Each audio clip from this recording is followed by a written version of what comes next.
రాష్ట్ర ప్రధాన కార్యదర్శి మన సజ్జల రామకృష్ణారెడ్డి అన్న గారికి, మన ఎంపీ మిథున్ రెడ్డి అన్న గారికి, ఇతర సీనియర్ నాయకులందరికీ కూడా వేదిక పైన ఉన్న సీనియర్ నాయకులందరికీ కూడా పేరు పేరున నమస్కారం తెలియజేసుకుంటూ,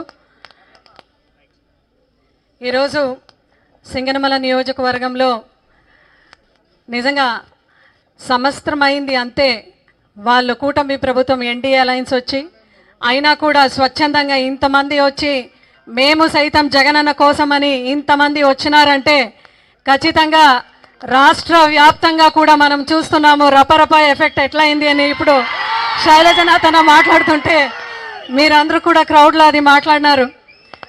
ఈరోజు నిజంగా చెప్పాలంటే శైలజనాథ్ అన్న చెప్పినారు ఈవీఎం ఎఫెక్ట్ ద్వారానే వాళ్ళు ఈరోజు అలయన్స్గా ఉన్నారని.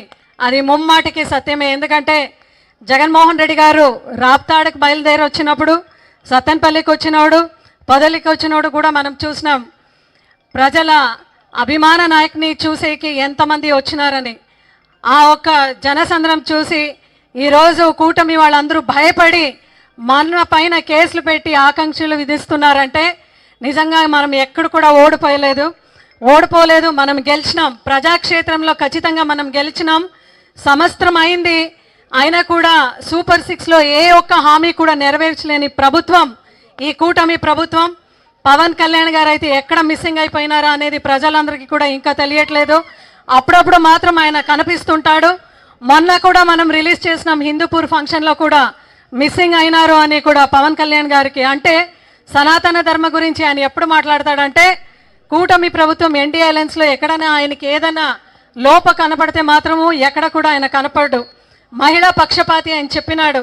అయితే గిరిజన బాలిక పైన హత్య జరిగిన, అదేవిధంగా హరిజన అమ్మాయి పైన ఇదే జిల్లాలో సామూహికంగా అత్యాచారం జరిగినా కూడా ఎక్కడ కూడా పలకరించేకి హోమ్ మినిస్టర్ గారు రాలేదు, సీఎం గారు రాలేదు, అదేవిధంగా పవన్ కళ్యాణ్ గారు కూడా రాలేదు. మహిళలకు ఎక్కడ కూడా రక్షణ లేని ప్రభుత్వం ఈ యొక్క ప్రభుత్వం.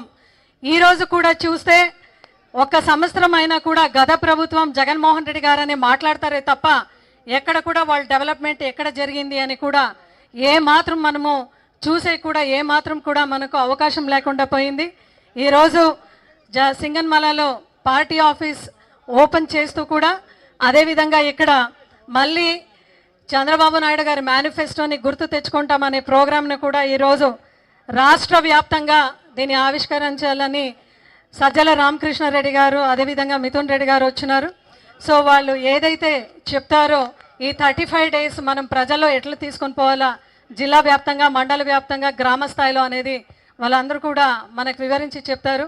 దయచేసి మన బలం అంతా కూడా గ్రామంలో ఉంటుంది కాబట్టి ప్రతి ఒక్కరు కూడా ఈ కార్యక్రమాన్ని చాలా ప్రెస్టీజియస్గా తీసుకొని ఈ 35 daysలో ఇంటింటికి కూడా వాళ్ళు ఏదైతే తప్పుడు హామీలు ఇచ్చినారో అనేది మనం ప్రతి ఇంటికి కూడా 1,60,00,000 కుటుంబానికి తెలియజేసే బాధ్యత మన పైన ఉంది. కాబట్టి ఈ బాధ్యతని అందరూ కూడా పరిపూర్ణంగా చేస్తామని చెప్తూ అవకాశం ఇచ్చిన మీ అందరూ కూడా మరొకసారి ధన్యవాదాలు తెలియజేసుకుంటూ జై జగన్, జోహార్ వైఎస్ఆర్.